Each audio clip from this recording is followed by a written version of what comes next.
ก็ดีไปสิวไม่นาทำบุญตามกำลังทรัพย์ใจน้อมนับจิตเจตนาใจบริสุทธิ์น้ำตาเป็นมหาบุญที่ล้ำเลิศ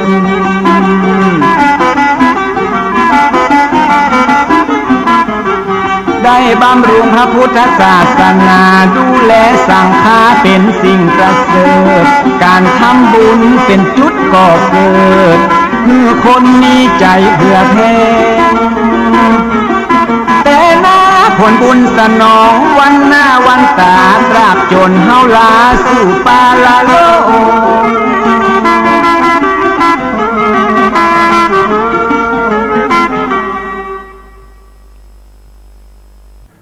ขอยกมือ10 นิ้วกราบนอบน้อมอย่างพระติรัตนะเกี่ยวเจ้าตั้ง3 ประการอันมีพระพุทธพระธรรมพระสงฆ์อันเป็นสรณะที่เปิงตีเคารพนับถืออันสูงสุดในชีวิต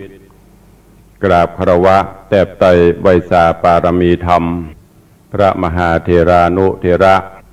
ภิกขุสังฆสามเณรเจ้าจุตนจุองค์อันหมายมีพระเดชพระคุณหลวงปู่พระพรหมมงคลที่ปรึกษาเจ้าคณะภาค7เจ้าอาวาสวัดพระธาตุเจ้าสิริศรีจอมทองพระเดชพระคุณหลวงพ่อท่านเจ้าคุณพระเทพโกศลที่ปรึกษาเจ้าคณะภาค7เจ้าอาวาสวัดศรีโสดาพระอารามหลวงพระเดชพระคุณหลวงพ่อท่านเจ้าคุณพระธรรมราชานุวัตรเจ้าคณะภาค6เจ้าอาวาสวัดพระแก้วจังหวัดเชียงรายพระเดชพระคุณหลวงพ่อท่านเจ้าคุณพระธรรมเสนาบดีรองเจ้าคณะภาค7เจ้าอาวาสวัดพระธาตุเจ้าดอยสุเทพพระเดชพระคุณหลวงพ่อท่านเจ้าคุณพระเทพปริยัติเจ้าคณะจังหวัดเชียงใหม่เจ้าอาวาสวัด7 ยอดพระอารามหลวงอำเภอเมืองเชียงใหม่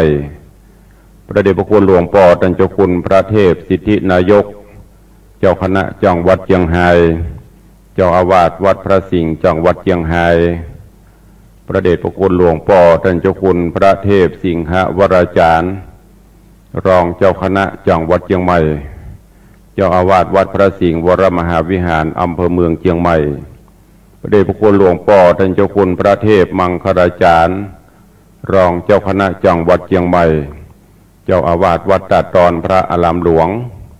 พระเดชพระคุณหลวงพ่อท่านเจ้าคุณพระราชรัชมุนีเจ้าคณะอำเภอเมืองเชียงใหม่เจ้าอาวาสวัดสวนดอกพระอารามหลวงอำเภอเมืองจังหวัดเชียงใหม่ตลอดจนภิกขุสังฆสามเณรเจ้าจุตนจุองค์ด้วยความเคารพเจริญสุขเจริญพรญาติโยมสาธุชนพุทธบริษัทนักศีลนักบุญทุกท่านขอน้อมต้อนรับทุกท่านเข้าสู่รายการมรดกธรรมกำเมืองทางสถานีวิทยุกระจายเสียงพระพุทธศาสนาแห่งชาติและสังคมคลื่นเพื่อการศึกษาพระพุทธศาสนาและวัฒนธรรมส่งสัญญาณออกอากาศจากห้องส่งวัดฝ่ายหินตำบลสุเทพอำเภอเมืองจังหวัดเชียงใหม่ในระบบคลื่นความถี่ FM 104.50 เมกะเฮิรตซ์สถานีวิทยุพระพุทธศาสนาวัดหนองกายตำบลสันปะยางอำเภอแม่แตงจังหวัดเชียงใหม่ส่งสัญญาณออกอากาศในระบบคลื่นความถี่ FM 99.75 102.0 และ 89.25 เมกะเฮิรตซ์สถานีวิทยุพระพุทธศาสนาจังหวัดเชียงรายส่งสัญญาณออกอากาศในระบบคลื่นความถี่ FM 99.50 เมกะเฮิรตซ์สถานีวิทยุท้องถิ่นจังหวัดเชียงใหม่คลื่นพระพุทธศาสนาและจริยธรรมส่งสัญญาณออกอากาศจากห้องส่งวัดพระธาตุเจ้าดอยสุเทพในระบบคลื่นความถี่ FM 96.0 เมกะเฮิรตซ์ตลอดจนวิทยุชุมชนเสียงตามสายหอกระจายข่าวตามวัดวาอารามตามหมู่บ้านต่างๆที่ได้ร่วมกันเผยแผ่นำธรรมคำสอนสู่ญาติโยมศรัทธาอยู่ในเวลานี้รายการนี้ดำเนินโดยอาตมาภาพพระครูวิสิทธิ์ศิลาภรณ์เจ้าคณะตำบลป่าแดดเจ้าอาวาสวัดวังสิงห์คำตำบลป่าแดดอำเภอเมืองจังหวัดเชียงใหม่เป็นผู้ดำเนินรายการ จะได้น้อมนำเอาธรรมะสาระธรรมคำสอนแบบปืนบ้านล้านนามาเทศนาให้ญาติโยมได้รับฟังกันเป็นประจำคู่วันตั้งเชียงใหม่ละปูนลำปางฟังกันในยามเช้าตั้งแต่เวลา6 โมงป่ายถึง7 โมงต่างพี่น้องต่างจังหวัดเชียงรายก็ฟังกันในยามค่ำคืนจากสถานีวิทยุวัดพระแก้วขอกราบขอบพระคุณท่านผู้อำนวยการทุกสถานีเจ้าหน้าที่ช่างเทคนิคทุกท่านและอนุโมทนาขอบคุณญาติโยมที่ได้ติดตามรับฟังรายการมาโดยตลอดตอนนี้ไปเชิญตั้งอกตั้งใจรับฟังต่อไปณโอกาสบัดนี้นะโมตัสสะภะคะวะโตอะระหะโตสัมมาสัมพุทธัสสะสุดสุสังละภัตเตปัญญังอัปปะมัตโตวิจักขันโนติสัทธโวดุราสัพพุริสะตั้งหลายตั้งยิ่งใจใหญ่หน่อยผู้ใฝ่ห้อยเจยบานจริงเฮือตานเข้านามบัตถุพรำปัจจัยศีลดวงใส58ได้โกดแขวดหักษาปากันมามวนหมู่พร้อมนาอยู่ฟังธรรมจุงดาจำฟังที่เอาเป็นที่สอนใจจักใครกล่าวจี้เฮือแจ้งที่ตามมีดังพระมุนีที่ใบเตสัตนาไวเมินมาบัดนี้แด่เตศรัทธาอันว่าสัพพัญโยพระพุทธเจ้าตนเป็นเก้าศาสนานำสัตตามวลหมู่เฮือโป้นจากมันภัยเตสนาใครบอกเราเฮือหูเก้ากองดีได้เว้นหนีกรรมบาปอันกระยาบจังไรการว่ามีภัยมาเก่าหรือมีข่าวมาถึงหูเฮือพิจารณาดูที่สันอย่าด่วนสันเอาเบา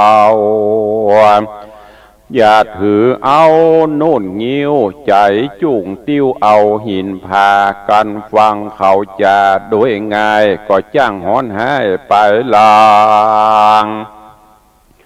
ตุกปะปังจ่องหอยได้ตำก้อยเครื่องกาพองก็จะฮือใดพ้องก็ไกลฮือเสียแม่นลูกเมียมากล่าวอย่าฟังเฝ้าตัวตาม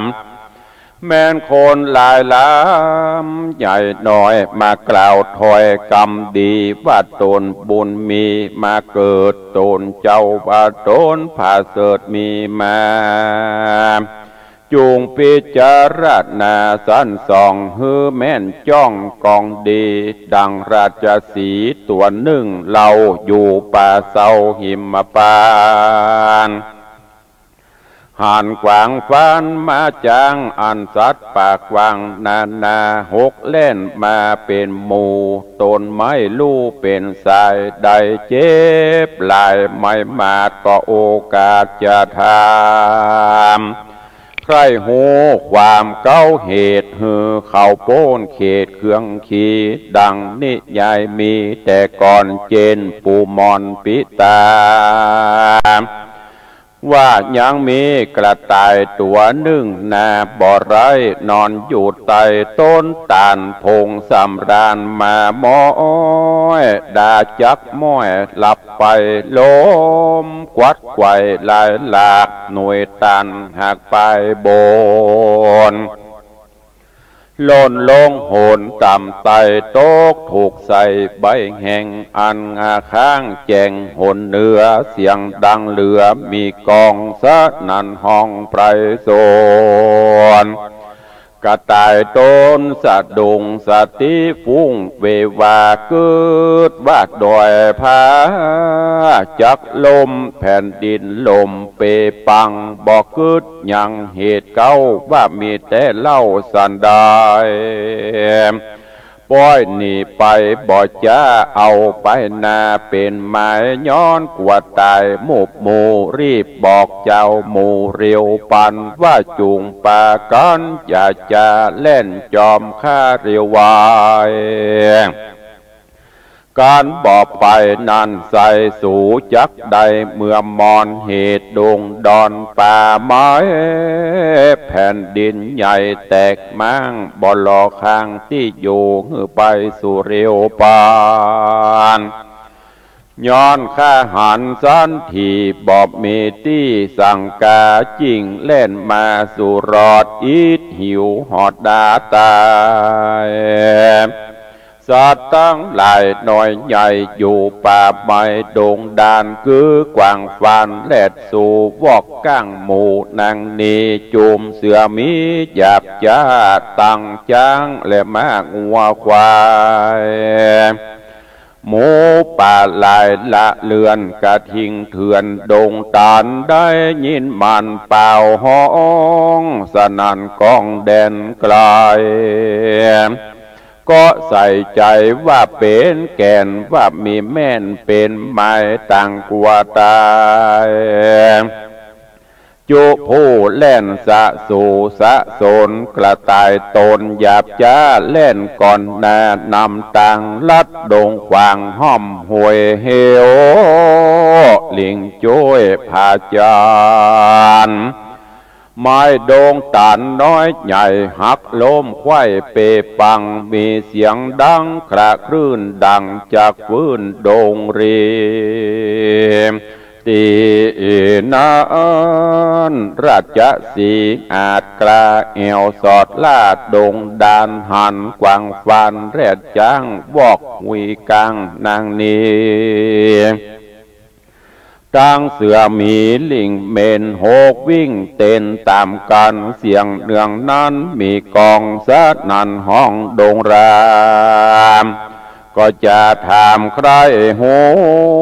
ว่าสู่ม้วนหมู่ตั้งหลายเล่นพันภายสะเศร้าจักไปสู่ดาวแดนใดหรือมีภัยน้อยใหญ่เดือดห้อนไม่สั่งจะจุงใครจะบอกเล่าถึงเหตุเก้าตามมีสัตว์ดงรีม้วนหมู่ตั้งกล่าวอูไข่ปานว่ากระต่ายมันตัวนี้ได้กล่าวจี้ไข่กำว่าดงดำป่าไม้ดงด้อยใหญ่ผาหิน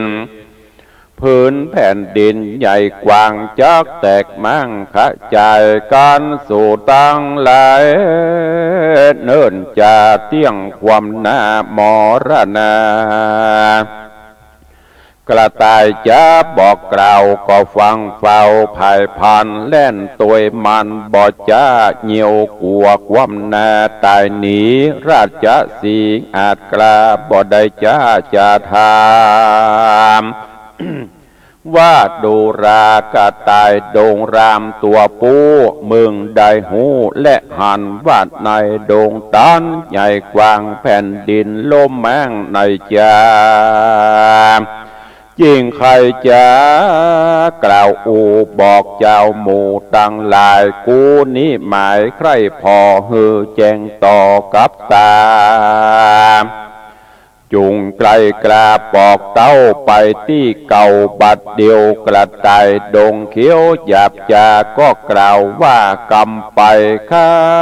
ดแด่เจ้าดงไพรตัวอาจคาบ่มรณาเป็นเพียง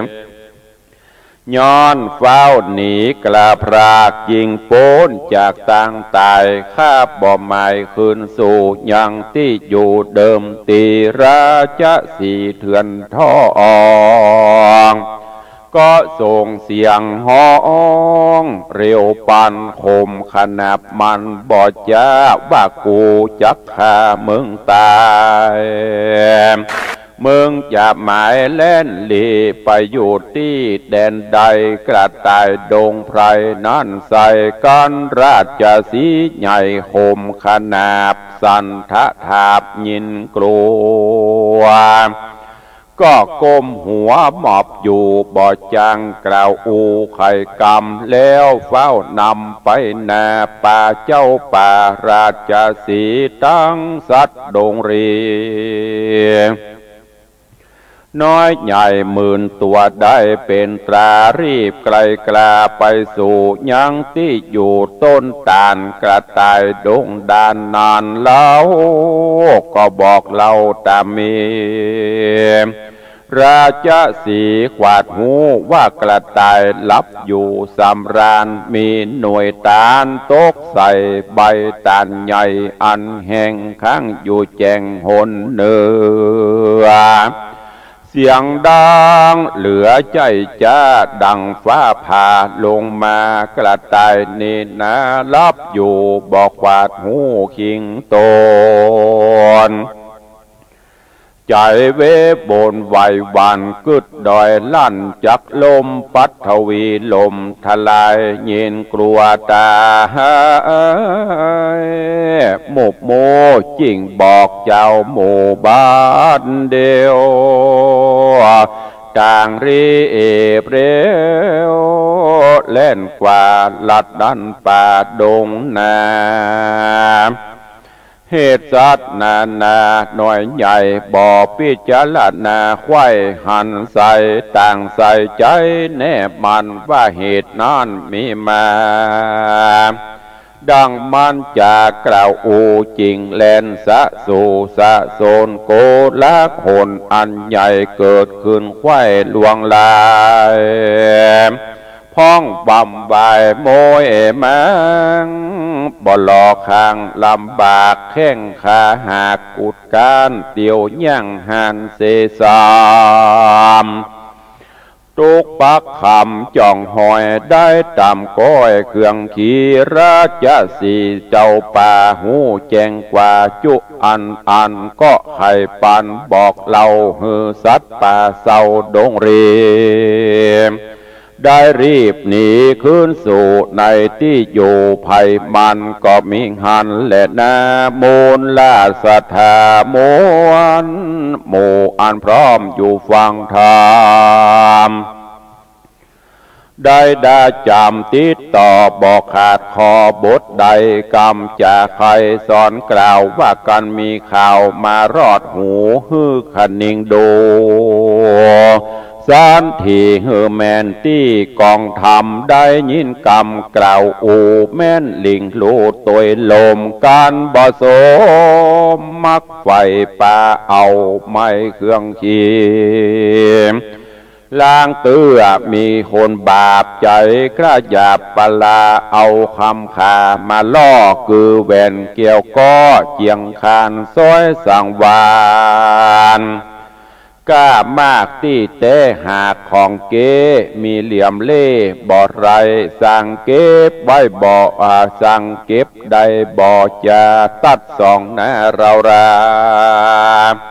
มีมาจาลายแหล่สั่งกล่าวแก่กรรมดีว่าคำขามีก้าใหญ่เฮานี้ใส่ตั้งสองเก็บได้ของกามากสองเฮาหากเสมอกันกวนจักป่านบิดแบ่งหือถูกแห่งกองธรรมขอเอาคำนี้เล่าไว้กับเจ้าสันเดียวข้าจักเรียวคืนสู่ยังที่อยู่เกหามย้อนโบตาอย่างน้อยพงอ่อนอ้อยเยาว์วัยหรือแสงจากไข่นันนี้อย่ากล่าวจีจากล่าวจีนาเราราไฟเอือได้ลงเชื่อตัวตามยังจากำงามกล่าวถอยอันว่าใส่ซอยทำมาโรงเครื่องประดับองค์นี้ใส่ขอเงินไว้ปั่นค่าเกิงนึ่งก้าคำขากันเราราเชื่อง่ายจกเงินใจมันไปได้คำใส่นานแล้วเตียย่อมเปล่าสุญโยเป็นตัวโคบ่อน้อยไหลหลังถอยตัวจอม ได้คำปอมนั่นใส่ป่าหือได้มองผ่านแถมประการหนึ่งเล่าหูกึดเล่าขนิ่งหมายว่าการยิ่งใจใหญ่หน่อยมากล่าวถอยจากใครจักจวนไปนั่นนี่ทำงานที่สบายเงินหลายจักได้วันเกิดไข่ไปยาวแม่นด่วนเป่าหาดเฮารีบว่างเฝ้าโดยไปจากทุกใจเมื่อซอยได้ตำก้อยทาโรนกวนพอโตตัวเก่าว่าเฮานี่เล่าสันได้คนใกล้ไก่ผู้อื่นมีอ่านหมื่นถึงแสนพับไว้แดนมวลหมู่มีความหูนักหนารูปโสภางามอาจสั่งบ่โอกาสเอาไปเป็นสันใดนั่นใส่มาใครใดตนเฮาข้านิงเอาดังนี้เอาเป็นที่พิจารณาเฮือเมินตาพ่อกวางกึดอาจอ่างไปยาวสืบสานสาวทวนที่เฮือแมนที่ตามกองพองก็ปองเฮือใดพองก็ใกล้เฮือเสียแม่นหันเฮดลิงโลเชื่อกำอูตามลมกันบ่สมดังแองได้วิดว่างเครื่องขีจุมคนดีมีมากคนให้หากมีลายตั้งยิ่งใจหนุ่มเทาดังปราดเจ้าอติตาจะสอนมาบอกจี้ว่าเฮือเฮานี้ยังเชื่อใจไฟเอือต่างดีเชื่อว่าพระมุนีปิ่นเกลาคือพระพุทธเจ้าเราราตราดพระญาขวาดหูไผ่บ่ออูไข่ปานหูและหันแจงทีบ่มีตีสงสัยโหพิจารณาไปสั้นส่องเหือแม่นจ้องกองธรรมหันว่าป่าปะกรรมใหญ่น้อยเป็นตัวถอยกาลีหันว่าบุญมีเตียงแต่บาปมีแน่เป็นมาเชื่อว่ายิ่งใจหน่อยใหญ่ตกอยู่ใต้เวรกรรมการกระทำกรรมบาปอันกระยาบกาลีบาปกรรมมีตอบใส่ได้ตกให้จังไรกันกลาไกลละพรากตายละจากเมือง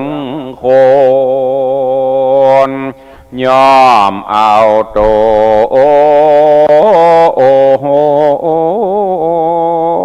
ตกทอดลงสู่รอดอเวจีการกระทำดีนั่นใส่สร้างบุญไว้บ่ขาดบ่ประมาทลาสาบุญจักป่าส่งอยู่เฮือได้อยู่เจยบานย่อสุขสำราญข้ามเจ้าบ่โศกเศร้าเครื่องขี่ก้อนตายหนีกลาพรากดับจิตจากเมืองคนย่อมเอาตนไปเกิดจานฟ้าเลิศเมืองสวรรค์บ่ยาเจริญนามนลาศรัทธามวลหมู่ตีพร้อมน่าอยู่ฟังธรรมฟังแล้วจำจดชื่ออย่าได้เหือหายนี้ดังบาลีแต่ไทยอันตั้งไว้ว่าสุดสู่สังละพเตปัญญังอัปปมัตตังวิจักขโน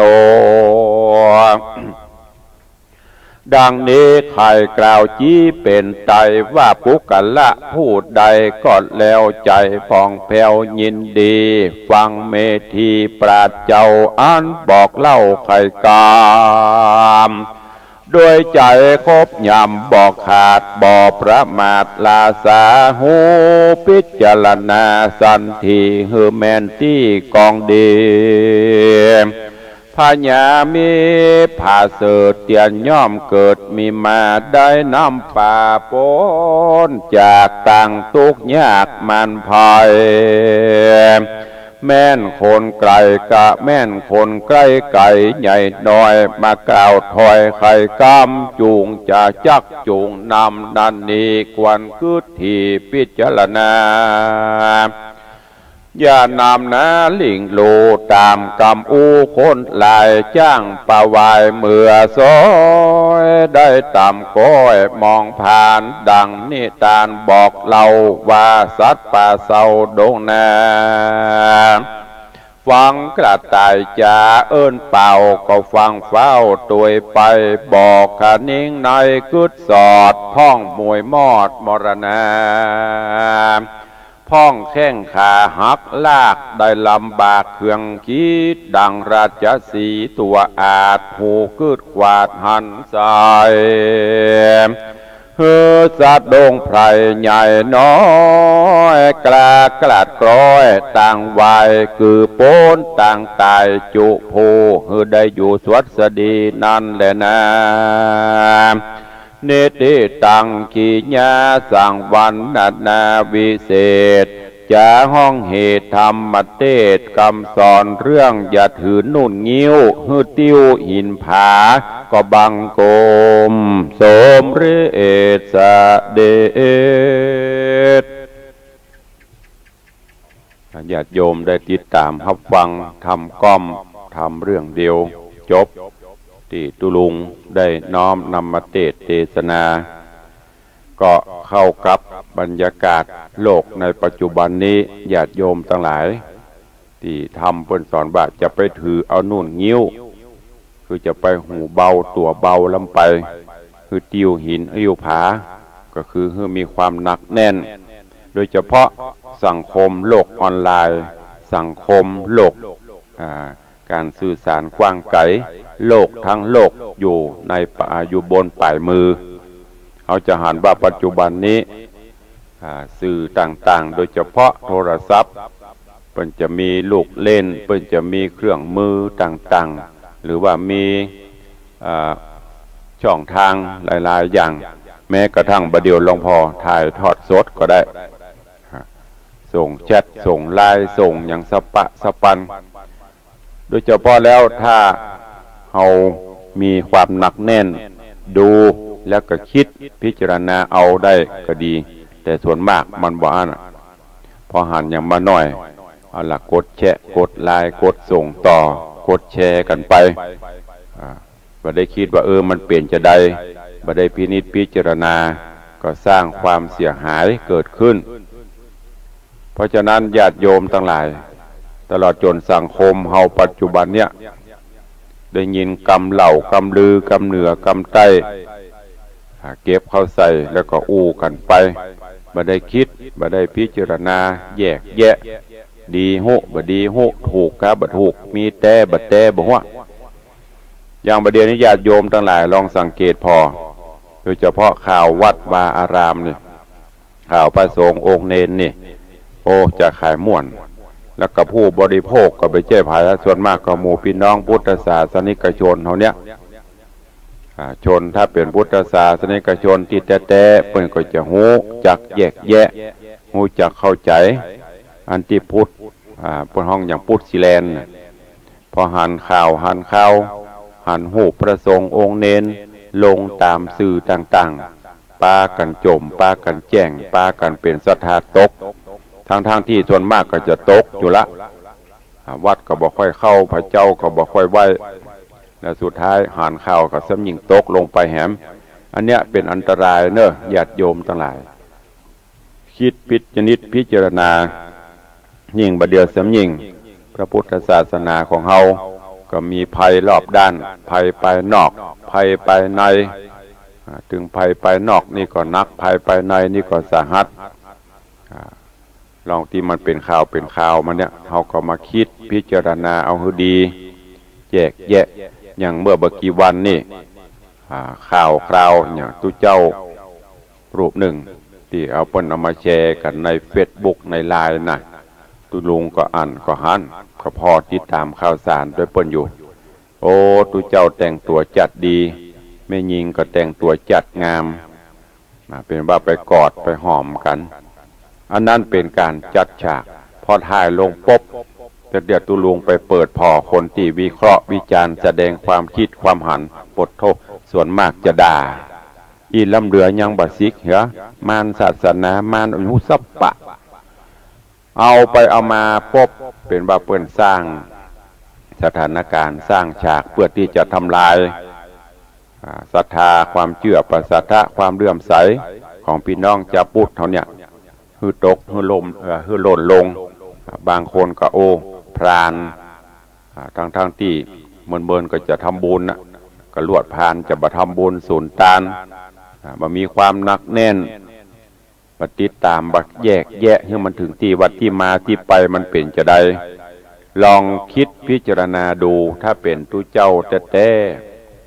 ว่าจะไปประกุมผ้าปาดสังคติอย่างดีแล้วไปยืนหอมกันเฮือถ่ายหูบมันจะไปมีที่ไหนเมืองมนุษย์นี่ถ้าเขาจะทำบดีเขาก็ต้องกลัวเปิ้นหูเปิ้นหันอันนี้มาลงอย่างดีแอกท่าอย่างดีนี่เป็นต้น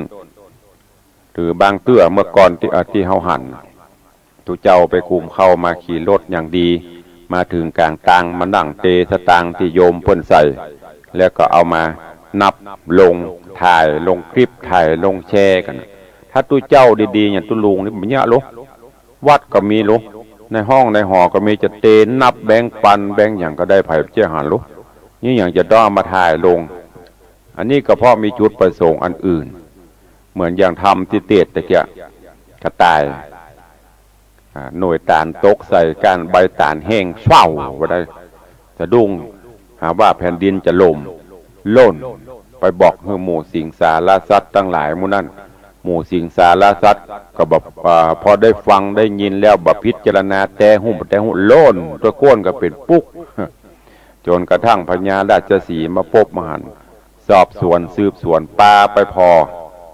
อันเนี้ยเพราะว่าตีเตือนเข้าไปลองพอแล้วที่มาที่ไปมันแตกกับบัดแตกะทีแรกกระต่ายจะบอกไปราชสีห์คำรามเขาใส่พอไปหอกแต่ละเป็นหน่วยตานตกสูงตกใส่ใบตานแห้งมันก็เหมือนอย่างที่ตูเจ้าวัดตะเกียบเปิ่นที่มาที่ไปเพราะฉะนั้นกรรมอันใดก็จ้างญาติโยมทั้งหลายบอกว่ากรรมให้กรรมดีจะไปฝังเชื่อแม้กระทั่งเหมือนอย่างเขาอยู่บ้านป้าอุ้ยอีปุ้ยอีป้ออีแม่อยู่บ้านอยู่จองก็มันกันเนอะเปิ้นเอาอย่างมาจุมาล่อจะไปฝังเชื่ออย่างที่เตศปตะเกียแล้วก็มันเป็นข่าวตามจริงนั่นละสำเตียเตียวโดยกันไปเป็นหมู่เปิ้นแต่งเอาทองเก้ตกลงไปแต่งเก็บขึ้นมาปดโตว่าความโลภเขาใส่กระตาแก่นเล่นล่ะอูไปอูมาเปิ้นบ่าอันผมฝังปิกบ้านเนอะขออันสตางส่วนกึ่งเอาบ่าวนักปันสามผมเอาส่วนเดียวพอละโจกคือเปิ้นเนี่ยแนกนึกว่าจะได้คนเดียวหวานเนาะเอาไปเข้าร้านทองเรียบร้อยเป็นของเก๊ซึ่งเปิ้นก็ประกาศข่าวเปิ้นก็แจ้งก็ยังมีอยู่เนี่ยเฮาบัดตันเหตุการณ์บ่คิดบ่พิจารณาบ่แยกแยะจะไปปล่อยให้ความโลภความโกรธความหลงกิเลสตัณหาเข้าครอบลำไปฟังข่าวฟังคราวยิ่งประเดี๋ยวเนี่ยอยู่กันยากอย่างน้อยก็เอาไปแชร์ล่าบล่าก็ไปด่ากันในเฟซในไลน์อันที่ตุลุงก็ไปพอแต่ไม่เคยไปด่าเพิ่นเนอะไม่ได้เอาไประบายเพราะเป็นเจ้าสถานที่ระบายคนดูคนพอก็พอเฮือใจปัญญาพินิจพิจารณาดูเพราะฉะนั้นวันนี้ฝากฝังไว้เนอะสังคมเฮาปัจจุบันนี้เป็นสังคมที่เป็นห้องว่ายุคการสื่อสารมันกว้างไกลโลกทั้งโลกอยู่บนปลายมือแค่กดยิ้มไปแจ๊ะเดียวจะพอที่ไหนจะดูไอ้อย่างหันหมดแต่ดูแล้วเราต้องมีปัญญาฟังแล้วต้องมีปัญญาบอกว่าโดยเฉพาะการวัดวาอารามพระสงฆ์องค์เนนปัจจุบันนี้ก็ยิ่งด้อยหลอน้อยลงไปแล้วก็ภัยทางนอกภัยทางในก็บีบรัดกันต่างๆนานาแม้กระทั่งสตุ้งสตางเงินวัดเงินบาที่เปิ้นออกเป็นข่าวน่ะมันไม่ใช่จะมีตามความเป็นจริงอย่างอันโมดโยมทั้งหลายถามว่ามีก็มีแต่มันอาจจะเป็นน้อยส่วนข้าราชการเขาจะไปเหมาถึงโมดเอาเข้าไปเพ่งเลงตุเจ้าวัดกว่าเก่าตุลุงวัดหาตุเจ้าวัดหามันก็ลามปามกันไปหมด ทำให้ตู้เจ้าพระสงฆ์องค์เนรหมดกำลังใจที่จะพัฒนาวัดวาอารามล่ะทำให้หมดกำลังใจที่จะอยู่สืบศาสนาตู้เจ้าพระเนรอยู่ไปก็ยากไอ้นักการเมืองขวนเมืองตั้งหลายก็อันยังบ่ฮู้เรื่องที่จะต้องออกมีเปเลอะกิเต๋อก็มากันเรื่องพระพุทธศาสนาเนี่ยบ่ฮู้ว่ามันเป็นนักอันอย่างปล่ำเปลืออันเนี้ยอุบายแล้วมันแจ้งใจขึ้นบัดได้ว่าเข้าข้างตัวเก่านะเขาอยู่ได้ถึงวันก็เพราะศีลเพราะธรรมของพระพุทธเจ้าถ้าพระพุทธศาสนาล่มลงญาติโยมทั้งหลายลองคืดพอไอ้อย่างจะเกิดขึ้นบ่เหลือยังมีอยู่ยาบ้านเมืองเขาวุ่นวายพอมีอย่างน้อยที่มันวุ่นวายร้ายแรงโตดไผโยนหื้อไผโยนหื้อวัดโยนหื้อตู้เจ้าอบรมพร่ำสอนพอบ้านเมืองอยู่สุขสบายก็จะถีบตู้เจ้าล่ะจะถีบวัดถีบบาล่ะและอะไรอย่างจะเกิดขึ้นในสังคมเฮาฝากไว้เป็นข้อคิดกับญาติโยมทั้งหลายเนอะอย่างทำเรื่องเนี้ยจะไปถือนุ่นถืองิ้วก็คือจะไปหูเบาใจเบาคือนักแน่นด้วยศีลด้วยธรรมแล้วก็จะได้นำป่าหมู่คณะบ้านเมืองเฮาอยู่กันอย่างสันติสุขฝากไว้กับญาติโยมทั้งหลายในวันพระวันศีลวันนี้เนอะก็เชิญร่วมงานร่วมการวันอายุวัฒนมงคลวันเกิดของตุเจ้าและก็ถือเอาเป็นวันรวมญาติธรรมแฟนรายการมรดกธรรมกับเมืองภายที่เป็นฟันแท้เปิ่นตึงมาอยู่ไหนก็มาเปิ่นว่านี่ฟันแท้นะตุลุงเนอะเป็นแฟนรายการของตุลุงก็ดีใจเนอะแล้วนะวันนี้เวลาหมดเวลาก็เดี๋ยวก็ไปฟังตั้งภายที่ฟังตั้ง104จบรายการตุลุงก็ฟังข่าวจากข่าวจบก็ไปฟังรายการ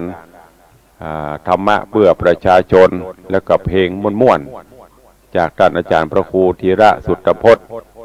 โอ้ช่วงนี้การงานป่นกันนักเนอะของตุลุงกันนักของป่นกันหลายพัฒนาวัดป่นกับม่วนเนอะวัดพระราชนะแล้วก็จบมันก็ไปฟัง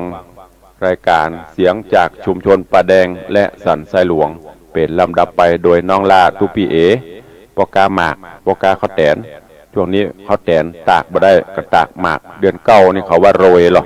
ขายหมากปะโทเปิ่นเลี้ยงคูกาเปิ่นขึ้นหอเจ้ากับหมากขายม่วนกูเตื้อใหม่3 บาท4 บาทบ่เดียวใหม่จะเป็น7-8 บาทเป็น10 บาทปุ๊กะอันเนี้ยปกาข้าวแตนปะโทเปิ่นโรยเดี๋ยวเปิ่นแปลงวิหารหลังเล่นนะเบิดก็ไปฟังเนอะส่วนสถานีอื่นๆก็เข้าสู่รายการปกติของต่างสถานีขอความสุขสวัสดีจงบังเกิดมีกับญาติโยมศรัทธานาบุญทุกท่านตลอดจนพระสงฆ์องค์ข้าเจ้าจุตนจุองค์องค์เนียนจุตนจุองค์เนอะอยู่ดีมีสุข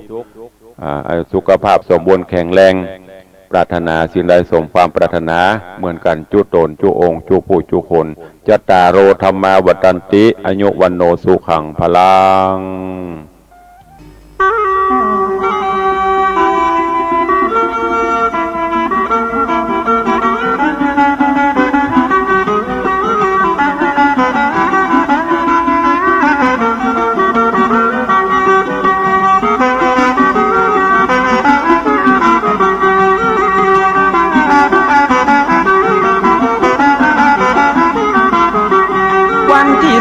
ถึง21 สิงหาขอเชิญศรัทธาสาธุชนพี่น้อง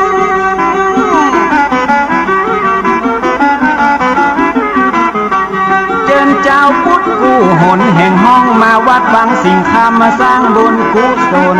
บอกศรัทธาอาราธนาตุมาทำบุญอายุวัฒนมงคลดลเจ้าแม่ดลท่านเจ้าคณะตำบลป่าแดง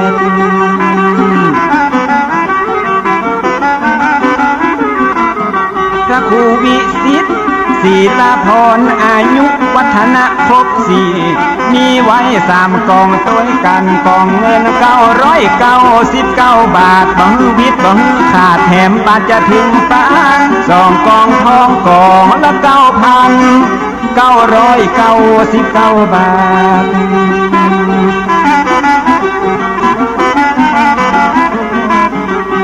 3 กองเพชร29,999 บาทเป็นกองที่ใหญ่ขนาดเป็นโอกาสสร้างบุญกองใหญ่เชิญมาชุด สังฆทานถวายพระสังฆา108 ชุดชุดละ 2,000 บาทวันที่20 สิงหาตอนเจ้า9 โมงแต่งใจมั่นคงตกแต่งราบรื่น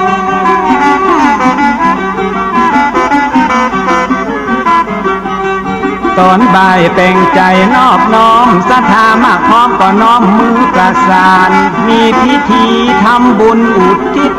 ทักษิณา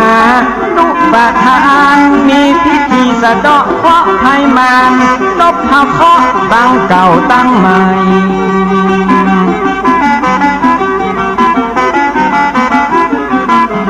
วันที่21ตอนเจ้า9 โมงจะได้ย่อโยงทำบุญกราบไหว้พิธีสืบชะตา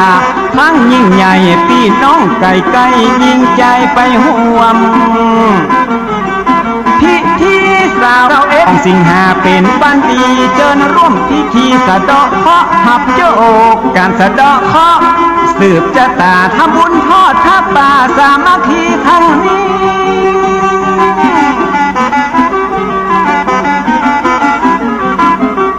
นำปัจจัยตั้งหมดที่นี่จะตั้งกองทุนบ่เอาไปที่ไหนกองทุนนิธิวิสิทธิ์ศีลาภรณ์อยู่ในบวรศาสนาต่อไปเพื่อเผยแผ่ศาสนาเรื่องไรพัฒนาวัดวาให้เจริญเป็นแบบอย่าง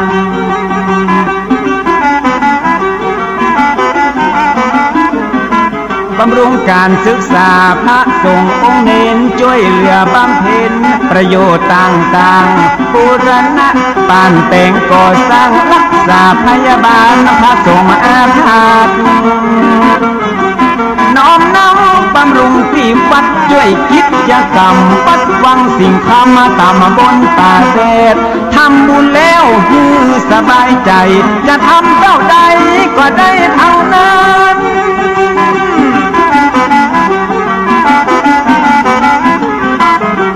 โบราณว่าถ้าเฮามีสิวสั้น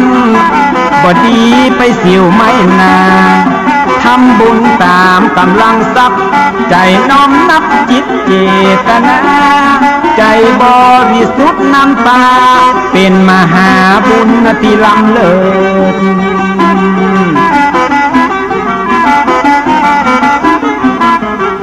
ได้บำรุงพระพุทธศาสนาดูแลสังฆาเป็นสิ่งประเสริฐการทำบุญเป็นจุดก่อเกิดคือคนมีใจเพื่อแผ่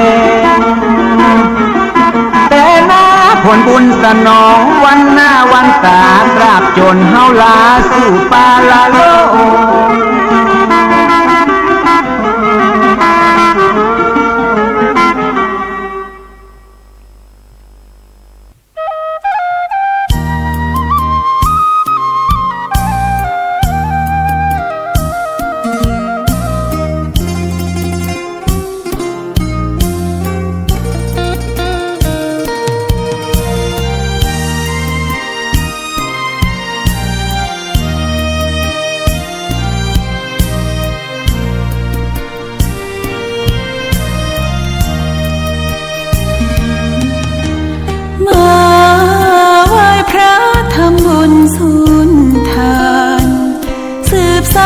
ตำนานโบราณกาลนานมีวัดวังสิงคำอำเภอเมืองเชียงใหม่แห่งนี้และนาญาติโยมน้องพี่สามัคคีรวมทานร่วมทุนวัดวังสิงคำรู้กันทั่วคอนพระครูวิสิทธิ์ศีลาภรณ์เทศสอนให้พรเกื้อกูลเจ้าคณะตำบลป่าแดดหน่อเนื้อนาบุญเจริญพรญาติโยมคุณร่วมบุญร่วมแรงศรัทธาพระเจ้าทันใจคู่วัดวังสิงคำบารมีเลิศล้ำญาติโยมเลื่อมใสบูชาครูบาเจ้าศรีวิชัยให้พรมวลมิตรสิทธาพ ระประจำวันเกิดเสริมดวงชะตาให้อาหารปลาหน้าวัดสุขใจเชิญรวมบุญสงน้ำพระธาตุน้อมใจอภิวาทขอบุญสุขใจสุขกายไหว้พระขอพรองค์พระเจ้าทันใจหลวงพ่อประเสริฐเจริญพรอวยชัยให้ท่านสุขใจทั่วกัน